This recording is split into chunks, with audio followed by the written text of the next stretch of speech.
किसी एक पांडव का सिर काट कर लिखा दो तो अगले सेनापति तुम ही बनोगे, मैं इस बात का वचन देता हूं। एक पांडव को मार के दिखा दो। अश्वत्थामा ने विचार किया, कर देंगे, ये काम तो बड़ा आसान है। रात्रि का इंतजार करने लगा, ये पांडव रात में सोएंगे तो सोते हुए किसी एक पांडव का सिर काट के ले आऊंगा और जाकर दुर्योधन को दिखा दूंगा, मैं सेनापति बन जाऊंगा। पद की लालसा में इतना अंधा हो गया। रात्रि का समय था, ये पांडव बड़े प्रसन्न होकर खुशियां मना रहे थे, लेकिन द्वारकाधीश के मन में बेचैनी हुई। अर्जुन को बुलाया और अर्जुन से कहा कि ज्यादा प्रसन्न मत होना, अभी तुम्हारा जो शत्रु है वो मरा नहीं है, वो घायल है, और घायल शत्रु ज्यादा खतरनाक होता है। तो क्या करना चाहिए? कह दिया सावधान हो जाओ। कैसे सावधान हो जाए? भगवान ने धीरे से इशारा कर दिया, जहां पर रोज सोते हो वहां अब मत सोना। देखो, राजनीति अगर किसी को सीखनी हो, कोई अगर राजनीति भविष्य में करना चाहता हो तो आज से ही भगवान कृष्ण को अपना गुरु बना लो। दुनिया में बड़े बड़े राजनेता हुए, लेकिन जो राजनीति भगवान कृष्ण जानते हैं उनसे बढ़कर कोई राजनेता नहीं हो सकता। अब कितनी बारीक बात है, इतना कौन सोच सकता है? तुम्हारा शत्रु भी मरा नहीं है, कोई ना कोई चाल जरूर चलेगा, इसलिए तुम सावधान हो जाओ। जहां पर रोज सोते हो वहां अब मत सोना, जहां पर रोज जाते हो अब मत जाना, जिनके बीच में रोज उठ से बैठते हो अब मत जाना, धोखा हो सकता है। पांडवों ने बात मान ली तो कहां जाएं? कह दिया हमारे साथ चलो। द्वारकाधीश ने पांचों पांडवों को लिया और किसी अज्ञात क्षेत्र में चले गए, और उसी रात्रि में द्रौपदी अपने पांचों पुत्रों को लेकर आई। शिविर देखा तो खाली था, 5 बिस्तर बिछे थे, पांचों पांडव वहां सोते थे। और द्रौपदी के द्वारा पांडवों से जो एक एक बेटा हुए, वो पांचों बेटा संग में आए, अपने पिता का दर्शन करना चाहते हैं। शिविर जब खाली था तो आज पांचों बालक अपने अपने पिता की सैया पर जाकर बैठ गए। द्रौपदी ने पूछा कि हमारे पति कहां हैं? सैनिकों ने उत्तर दिया, हमें जानकारी नहीं है। बहुत इंतजार किया, जब लौटकर नहीं आए, विचार किया कि अब पता नहीं कब तक आएंगे, अब हमको चलना चाहिए। द्रौपदी जाने लगी, बच्चों से कहा कि तुम भी चलो हमारे साथ। पांचों बालक कहने लगे कि नाना मैया, हम तो अब पिताजी से मिलकर ही वापस जाएंगे। द्रौपदी ने कहा यहां कहां सोगे? कह दिया हम पिताजी के साथ सो जाएंगे, आप जाइए। द्रौपदी को वापस भेज दिया। पांचों बेटा अपने पिता की जगह पर जाकर सो गए। आधी रात को हाथ में तलवार लेकर यह अश्वत्थामा आया। अश्वत्थामा ने अंधेरे में ये निर्णय नहीं ले पाया कि ये पांडव सो रहे हैं या इनके बेटा सो रहे हैं, और आज पांडवों की जगह पांचों पुत्रों के गले पर हथियार चला दिया और सोते सोते बालकों की हत्या कर दी। पांचों सिरों को लेकर एक वस्त्र में बांधकर और सीधे पहुंचे दुर्योधन के पास, और दुर्योधन के सामने पोटली को डाल दिया और बड़ी प्रसन्न मुद्रा में खड़ा हो गया। व्यक्ति की चाल बता देती है काम बना के नहीं बना। हाव भाव से पता चल गया दुर्योधन को कि जिस काम के लिए भेजा था वो काम पूरा हो गया। दुर्योधन ने कहा, मित्र तुम्हारे हाव भाव तो ये बता रहे कि तुमने किसी पांडव का सिर तो काट दिया। अश्वत्थामा ने कहा, तुम एक पांडव की बात करते हो, मैंने तो पांचों का ही सिर काट दिया। विश्वास नहीं है तो जरा ये पोटली खोल कर देखो। वो जैसे ही पोटली खोल कर देखा, अब पुत्रों की शक्ल थोड़ी बहुत पिता से मिलती थी, थोड़ी बहुत क्या पूरी पूरी मिलती थी। शक्ल को देखकर ऐसा लगा एक पल को कि पांडव मारे गए। बड़ा प्रसन्न हो गया। माने टूटे पैरों में जो जंगाएं टूट गई थी, दोबारा से ताकत आ गई और उत्साह से भर गया और कह दिया, वाह मित्र, बड़े बड़े योद्धा जो ये काम नहीं कर पाए तूने अकेले ने कर दिखाया। मित्र, मुझसे बहुत बड़ी गलती हो गई। अरे मुझे तो पहले ही तुझे सेनापति बना देना चाहिए था, इतना नुकसान तो नहीं होता मेरा। अच्छा ये बता, तूने ये किया कैसे? अश्वत्थामा ने कहा तुम्हें क्या करना, तुम तो आम खाओ, पेड़ काय को गिन रहे हो। हमने कैसे किया, कब किया, ये तुम छोड़ दो। ये पांचों पांडवों के सिर तुम्हारे सामने क्या करना है, अब ये बताओ। कह दिया जीते जी इस भीमसेन का मैं कुछ बिगाड़ तो नहीं पाया। मेरी एक अंतिम इच्छा थी कि मैं अपने हाथों से भीमसेन को मारूं, लेकिन ये काम तो मैं नहीं कर पाया, तो इसका कटा हुआ सिर ही मुझे दे दे, कम से कम अपनी गुस्सा उसी पर निकाल लूं। तो भीमसेन की जगह भीमसेन के बेटे का सिर जब हाथ उठाकर दिया तो अपना पूरा क्रोध उस सिर के ऊपर निकाल रहा था, लेकिन सिर तो बालक का था, कमजोर सा सिर। थोड़ी ताकत लगाई तो सिर ऐसे चटक गया जैसे बतासा फूट जाता, बतासी की तरह जैसे ही सिर चटक गया। अब शंका हो गई कि ये भीमसेन का सिर नहीं है, ये तो किसी बच्चे का सिर दिखाई पड़ रहा है। नहीं नहीं, भीमसेन का है, मैं जानता हूं, मैंने मारा है। कह दिया तुमने मारा है, मैंने जीवन भर भीम का ही भजन किया है। दो व्यक्ति हमेशा याद रखते हैं, एक तो हमारा प्रेमी जो हमें दिन रात याद करता है, और प्रेमी एक बार को भूल भी जाए, लेकिन हमारा कट्टर कोई दुश्मन होगा वो दिन रात हमारा चिंतन करता है। भीमसेन ने कह दिया, दुर्योधन ने कह दिया कि भीमसेन में भी दया का भाव आ गया कि तूने कैसे मारा होगा उन्हें। अरे ये तो मेरे शत्रु नहीं थे, मेरे भतीजे थे। हम भाइयों में कितना भी हमारे मतभेद हो गए, लेकिन भतीजों ने मेरा कभी अपमान नहीं किया। कभी भी कहीं रास्ते में मिल जाते थे तो चरणों में गिरकर प्रणाम करते थे और कहते थे काका जी प्रणाम, तूने अनर्थ कर दिया, तूने तो हमारे पूरे वंश की बेल को ही काट दिया, अब हमारा पूरा ये कौरव वंश यही समाप्त हो जाएगा। और वैसा ही वरदान था कि सुख और दुख जब बराबर स्थिति में होंगे तो ही प्राण निकलेंगे। तो भगवान ने वही ऐसी लीला की प्रभु ने कि सुख और दुख एक ही समय में बराबर हो गए। जब सिरों की पोटली देखी तो प्रसन्न हो गया, और जब सच्चाई का पता चला तो उतना ही दुखी हो गया। सुख और दुख बराबर, प्राणांत हो गया। रात्रि जब बीती, सवेरा हुआ, और द्रौपदी के बेटा जब जागकर वापस नहीं आए, मां को चिंता होने लगी। बेटा जब घर से बाहर निकले हो और वापस लौटकर ना आए तो मां को बड़ी चिंता होती है। बेचारी द्रौपदी को तो इस बात का बिल्कुल पता नहीं है, ये बात का ज्ञान नहीं है कि तेरे बेटे इतने गहरी नींद सो गए हैं कि अब दोबारा जीवन में खड़े नहीं हो सकते।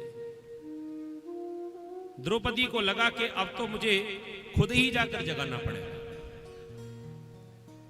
मां रात्रि में लोरी गा गा कर सुलाकर जिन बालकों को आई ना, जब जगाने के लिए वापस शिविर में पहुंची तो द्रौपदी ने क्या देखा, पांचों बालकों के सिर ही गायब हो गए, रक्त की नदियां बह रही हैं। द्रौपदी ने जब ऐसा दृश्य देखा तो द्रौपदी से रहा नहीं गया, बड़ी जोर की चीख निकल पड़ी और मुंह से निकला, हे द्वारिकानाथ, ये क्या हो गया। द्वारिकानाथ के कानों में जब ये आवाज पहुंची, दौड़े दौड़े आए, पांडव पीछे पीछे दौड़े दौड़े आए, लेकिन आने में देर हो गई, पांचों बालक समाप्त हो गए। बेचारी द्रौपदी तो बेहोश होकर गिर पड़ी धरती पर। अर्जुन ने जाकर द्रौपदी को संभाला, अपनी गोद में उठाया, सिर पर हाथ फेर रहे हैं, पानी के छींटे जब आंखों में दिए, द्रौपदी जब होश में आई और द्रौपदी ने हाथ जोड़कर अर्जुन से कहा, स्वामी, माता शिशूनां निधनं सुतानां निशम्य घोरं परितप्यमाना तदा रुद्ध्वा कलाकुलांक्षी तां सात्वयन्नाह किरीटमाली। किरीटमाली नाम है अर्जुन का। वो द्रौपदी रो रो कर अर्जुन से कह रही है कि स्वामी, ये मेरे पुत्रों को क्या हो गया। कभी किसी से ऊंची आवाज में बात नहीं करते हैं, ये कभी किसी का अपमान नहीं करते हैं, लेकिन पता नहीं क्यों मैं बार बार इनका नाम लेकर पुकार रही हूं, लेकिन एक भी खड़े नहीं हो रहे हैं। मेरे बालकों का ऐसा हाल किसने किया हो? वास्तव में मां का हृदय तो क्या कहे, और ये कष्ट एक मां ही समझ सकती है। जिस मां ने अपने पुत्र को खोया हो, जो मां अपने बेटे से बिछड़ गई हो। अरे मां गांव में रहती है और बेटा पढ़ने के लिए शहर चला गया। शहर तो बाद में गया, जब छोटा सा था पहली बार विद्यालय गया। ये माताएं बहुत अच्छे से समझ जाएंगी। पहली बार जब बेटा तुम्हारा विद्यालय जाता है 2 घंटे 3 घंटे के लिए, मां का मन घर में नहीं लगता, और जब तक उनका बालक लौट कर ना आ जाए तब तक बेचारी चिंता में ही रहती है। स्कूल से गाड़ी आने का समय 12 बजे का है, और कहीं ट्रैफिक जाम हो जाए और 12:30 बज जाए, अगर बालक लौट कर ना आए, स्कूल की गाड़ी वापस लौट कर ना आए, तो आधा घंटे में प्राण मुंह तक आ जाते हैं। ये माता पिता जानते हैं अच्छे से। और जिस मां के सामने 5-5 बेटों की ऐसी स्थिति हो गई हो, विचार करिए उस मां के हृदय पर क्या बीती होगी। ये कहना बड़ा मुश्किल है। द्रौपदी बेचारी फूट फूट कर रोने लगी। अर्जुन ने अपनी पत्नी को इस प्रकार रोते देखा, अपने पुत्रों की ओर देखा, 5 बालक मारे गए। अर्जुन ने द्रौपदी को समझाया, देवी मैं तेरे मरे हुए बालकों को वापस तो नहीं ला सकता, लेकिन मैं आज प्रतिज्ञा करता हूं, जिसने भी तेरे पुत्रों का यह हाल किया है मैं उसे छोड़ूंगा नहीं, उसे अभी पकड़कर तेरे सामने लाऊंगा। वो मेरे हाथों से बचेगा नहीं। आंखों को बंद करके जो दिव्य दृष्टि से देखा, वो अचंबा हो गया कि मेरे गुरु, उनका बेटा, इनके गुरुजी हैं द्रोणाचार्य, और द्रोणाचार्य का बेटा अश्वत्थामा जिसने ये सारा काम किया। दुखी हो गए। गुरु का बेटा तो गुरु के समान होता है, लेकिन इतना बड़ा धोखा हमारे साथ किया, अब मैं नहीं छोड़ूंगा। द्वारकाधीश से इशारा किया, रथ बाहर निकालो। भगवान ने रथ बाहर निकाला, अपना गांडीव धनुष लेकर, और जैसे ही सीधे पहुंचे, रथ के ऊपर चढ़ गए, और जैसे ही त्राहिमाम होने लगी, पूरे महल में हाहाकार हो गई कि बड़े क्रोध में अर्जुन रथ पर सवार होकर महल की ओर आ रहे हैं। अश्वत्थामा को लगा अब ये हमें नहीं छोड़ेगा, ये अर्जुन मुझे मार देगा। अपने प्राणों को बचाने के लिए जो रथ के पीछे के दरवाजे से भागे, भगवान ने रथ दौड़ाया। आगे आगे अश्वत्थामा, पीछे पीछे भगवान का रथ। बेचारा कब तक दौड़ता, जिस रथ को भगवान ही हाँक रहे होंगे, अब कितना भाग पाएगा। अर्जुन ने इशारा किया, पकड़ लो। भगवान ने रथ दौड़ाया, और अश्वत्थामा को लगा कि मैं अभी पकड़ा जाऊंगा, ये मार देगा, तो अपने प्राणों की रक्षा के लिए जानबूझकर इसने ब्रह्मास्त्र छोड़ दिया अर्जुन को मारने के लिए। और जो ही ब्रह्मास्त्र अर्जुन की ओर आया, अब अर्जुन घबराए और भगवान से हाथ जोड़कर प्रार्थना करने लगे, कृष्ण कृष्ण महाबाहो भक्तानां भयंकरः त्वमेको दय्यमानानां अपवर्गोऽसि संसरते। हे कृष्ण मेरी रक्षा करो, मेरी रक्षा करो, ये ब्रह्मास्त्र मुझे मार देगा। भगवान ने कहा, घबराओ मत, ब्रह्मास्त्र तो तुम्हें भी चलाना आता है, तुम भी चला दो। अर्जुन ने कहा, जब 2 ब्रह्मास्त्र आपस में टकराएंगे तो सब संसार ही नष्ट हो जाएगा, प्रलय आ जाएगी। भगवान ने कहा, कुछ नहीं होगा। जब पैर में एक कांटा लग जाए ना, तो उस कांटे को निकालने के लिए दूसरा कांटा जानबूझकर लगाना पड़ता है। कांटे से ही कांटे को निकालना पड़ता है, ऐसे ब्रह्मास्त्र से ही ब्रह्मास्त्र को शांत करना पड़ेगा। और तुम्हारे गुरु ने तुम्हें दोनों विद्या सिखाई है, बाण चलाना भी सिखाया है, और कारण अगर ऐसा आ जाए आपातकालीन स्थिति में तो उसे लौटाना भी सिखाया, शांत करना भी सिखाया। जो विद्या चेला को सिखाई अपने बेटे को नहीं सिखाई। अर्जुन ने भी गुरु का ध्यान करके ब्रह्मास्त्र छोड़ दिया और दोनों ब्रह्मास्त्रों को शांत किया। जाकर अश्वत्थामा को पकड़ लिया, रथ से बांध लिया, रस्सी से घसीटते हुए लेकर द्रौपदी के सामने डाल दिया और तलवार निकाली, गर्दन काटना चाहता है। लेकिन द्रौपदी जो अपने पुत्रों के वियोग में रो रही थी, अपने गुरु के बेटे को इस स्थिति में देखा तो दया का भाव आ गया और धन्य वो छत्राणी तुरंत ही आकर अर्जुन के सामने हाथ खोलकर ऐसे खड़ी हो गई, रास्ता घेर कर कि महाराज इसे मत मारना। और क्या निवेदन किया? उवाच चास हन्तस्य बंधनानयनं सती मुच्चितामेष ब्राह्मणो नितरां गुरु। मुच्चिताम का अर्थ होता है छोड़ दो। हाथ जोड़कर कहने लगी, स्वामी ये हमारे गुरु का बेटा है। ब्राह्मणों नितराम गुरु, ये गुरु का बेटा है और गुरु का बेटा गुरु के समान ही होता है, इसलिए छोड़ दीजिए इसे। अर्जुन ने कहा ये तुम्हारे पुत्रों का हत्यारा है, इस पर दया नहीं करनी चाहिए। कह दिया महाराज मैं इस पर दया नहीं कर रही हूं, मैं दया कर रही हूं अपनी गुरु माता पर, क्योंकि मां ही मां के कष्ट को जान सकती है। मेरे 5 बेटा मारे गए हैं, लेकिन मेरे पति तो जीवित हैं।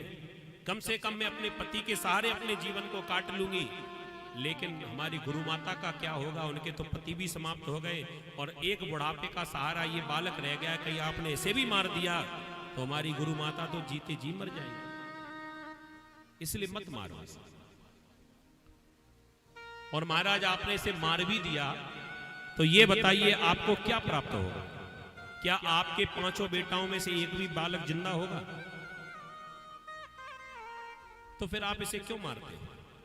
अगर आपने इसे मार भी दिया तो ये ब्राह्मण है और ब्राह्मण की हत्या करने का पाप बहुत बड़ा लगता है, ब्रह्म हत्या लग जाएगी, इसलिए छोड़ दीजिए इसे। अर्जुन को बात समझ में आ गई, ये तो पापी है, इसको जो करना था वो तो कर ही दिया, छोड़ दो इसे। अपनी तलवार को लेकर वापस म्यान में रखने लगे अर्जुन। तभी भीमसेन की भौहें चढ़ गई। भीमसेन को यह फैसला पसंद नहीं आया और भीमसेन ने तुरंत अपनी गदा उठाई और ललकारने लगे अर्जुन को कि अर्जुन अब या तो तू इसे मार दे, नहीं तो मेरी गदा से मरने के लिए तू तैयार हो जा। क्योंकि वो छत्री नहीं है जो पहले प्रतिज्ञा कर ले फिर प्रतिज्ञा को पूरा ना कर पाए। इससे तो मर जाना बढ़िया। अब बेचारे अर्जुन धर्म संकट में फंस गए। एक तरफ पत्नी है और एक तरफ बड़ा भैया है। पत्नी कह रही है कि इसे मत मारो और बड़ा भैया कह रहा है कि इसे मार दो। अब किसकी बात माने? जब कोई बात समझ में ना आई, फैसला ना कर पाए अर्जुन, तो द्वारकाधीश सामने खड़े थे। द्वारकाधीश की तरफ इशारा किया कि महाराज अब आप ही बताओ क्या करना है।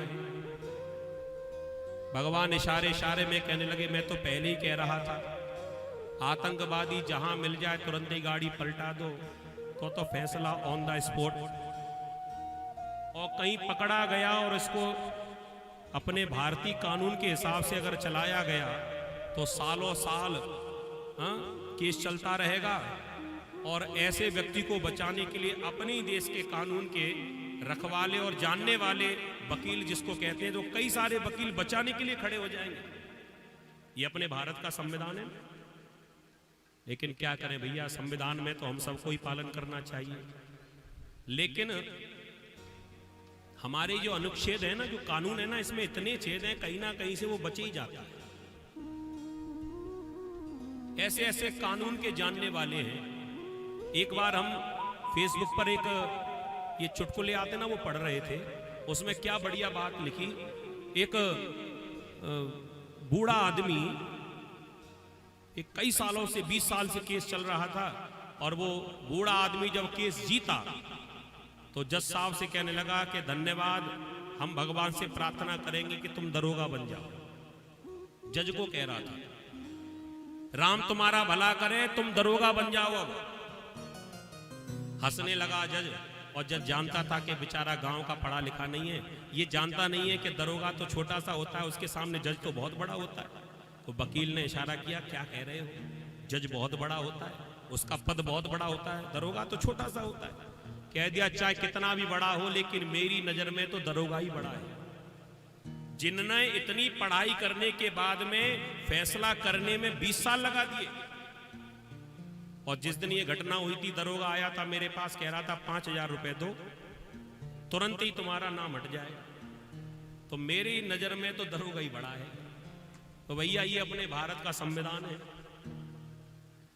बोलिए भक्त वत्सल भगवान की। तो भगवान भी कहने लगे देखो नियम तो यही है कि ब्रह्मबंधुर न हंतव्य, ब्राह्मण को मारना नहीं चाहिए। आता ताई बदारहण, ब्राह्मण को मारने का पाप लगता है और दुष्ट को छोड़ने का पाप लगता है। और भीमसेन ने कह दिया ये तो दोनों ही है, ये ब्राह्मण भी है और दुष्ट भी है, अब क्या किया जाए। सो भगवान ने कह दिया बीच का रास्ता निकाल लो अर्जुन, इसे जान से मारना भी ना पड़े और ये जिंदा भी ना रहे। ऐसा कैसे हो सकता है।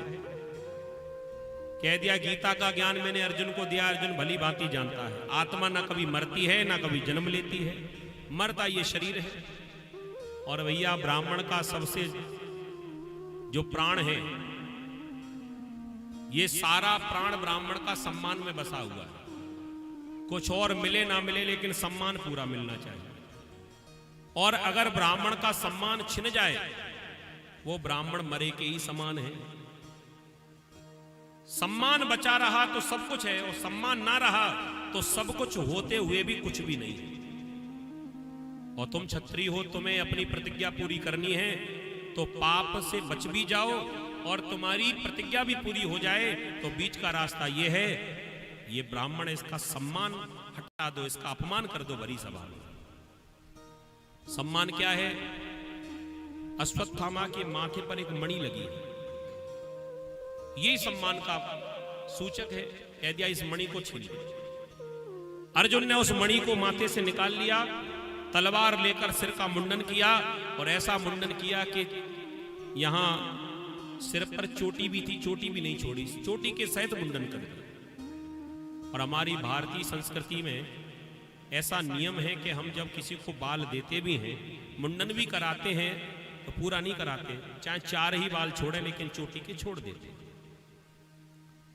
और चोटी भी ना रहे, इससे बड़ा अपशगुन कोई नहीं हो सकता। आज के समय में जो हम देख रहे हैं, क्योंकि धीरे धीरे हम अपनी संस्कृति को भूलते जा रहे हैं। आजकल बड़ा अचंबा नहीं देख रहे हो आप लोग, अरे राम राम 20 साल का बालक रात में सोया सोता ही रह गया, सवेरे जागा ही नहीं। आजकल देख रहे हो ना, ये धीरे धीरे ऐसे दृश्य और ऐसी खबरें हमें क्यों सुनने को मिलती हैं, क्योंकि हमने अपने धर्म को छोड़ दिया, अपनी संस्कृति को छोड़ दिया। इससे बड़ा अपशगुन कोई नहीं हो सकता। सिर पर अगर हम सनातनी हैं, हम हिंदू हैं, अगर सिर पर अगर हमारी चोटी नहीं है तो काय के हिंदू हैं हम। इस चोटी को रखने के लिए गुरु गोविंद सिंह जी के बेटा हंसते हंसते फांसी पर चढ़ गए, लेकिन चोटी से हाथ नहीं लगाने दिया विधर्मियों को। मरना पसंद किया लेकिन चोटी नहीं कटवाई। और आज के समय में हम लोग चोटी रखते ही नहीं है सिर पर, अपने हाथों से ही कहते हैं इसे काटो। ध्यान रखना जी, धर्मो रक्षित रक्षितः। हम अपने धर्म की रक्षा करेंगे तब ही धर्म हमारी रक्षा करेगा। हमें अपनी संस्कृति को बचाना पड़ेगा।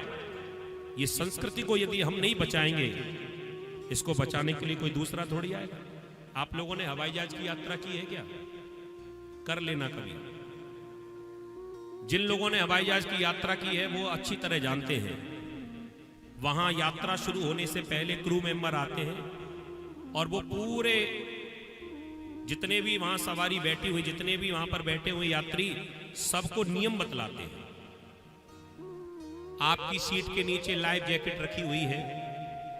आपातकालीन स्थिति में कहीं प्लेन को नीचे उतारना पड़े, जगह पर ना पहुंच पाए, कहीं पानी में उतारना पड़े तो चिंता नहीं करना, आपकी सीट के नीचे पैराशूट भी है, लाइफ जैकेट भी है, लेकिन वो लाइफ जैकेट दूसरे को बाद में पहनाना, पहले खुद पहनना, ये नियम है।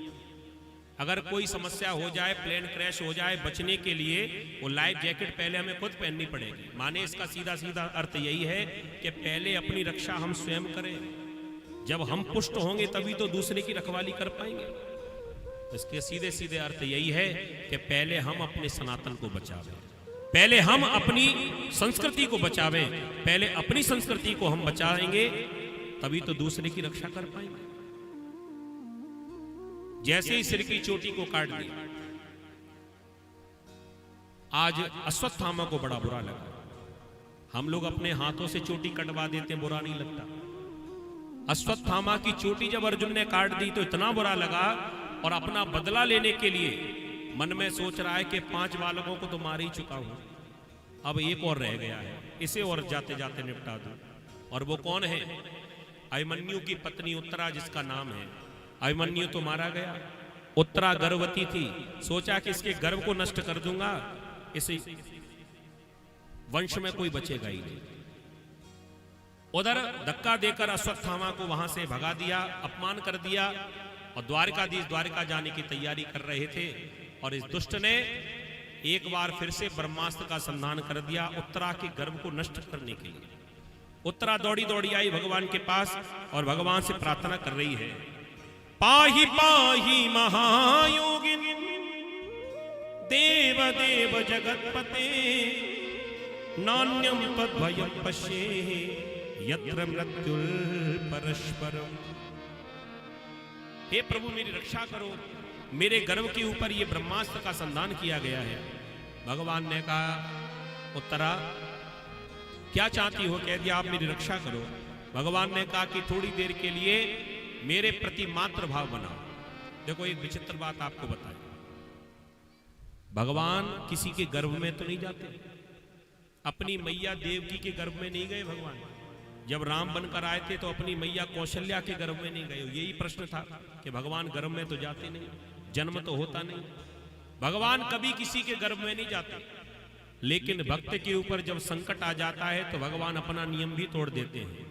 कहते ना भक्त, प्रबल प्रेम के पाले पड़कर प्रभु को नियम बदलते देखा, अपना मान भले टल जाए पर भक्त का मान न टलते देखा। जो अपनी मां के गर्भ में नहीं जाते लेकिन भक्त के ऊपर संकट पड़ गया तो आज स्वयं नारायण, स्वयं भगवान कृष्ण और अपनी ही बहू के गर्भ में चले गए। सुनने में थोड़ा अजीब लग रहा होगा। अच्छा, उत्तरा का भगवान का संबंध क्या, जरा हिसाब लगा लो। भगवान के भांजे हैं अभिमन्यु, भगवान की बहन है ना सुभद्रा। अर्जुन के द्वारा सुभद्रा से जो बेटा हुआ अभिमन्यु जिसका नाम था, भांजे हो गए, और भांजे का विवाह हुआ उत्तरा के साथ तो बहू हो गई। तो मां के गर्भ में नहीं गए लेकिन बहू के गर्भ में चले गए। कितनी विचित्र बात। और ये अपनी मर्जी से नहीं, भगवान ने जब समझ लिया कि अब इसका गर्भ नष्ट होने वाला है तो कहीं ये वंश नष्ट ना हो जाए, ये कुल का दीपक ना बुझ जाए, तो भगवान ने देर ना की, अंगूठे के बराबर छोटा सा रूप बनाया और आज स्वयं परमात्मा चले गए उत्तरा के गर्भ में और उस ब्रह्मास्त्र से ब्रह्म ने रक्षा की। बोले भक्त वत्सल भगवान की।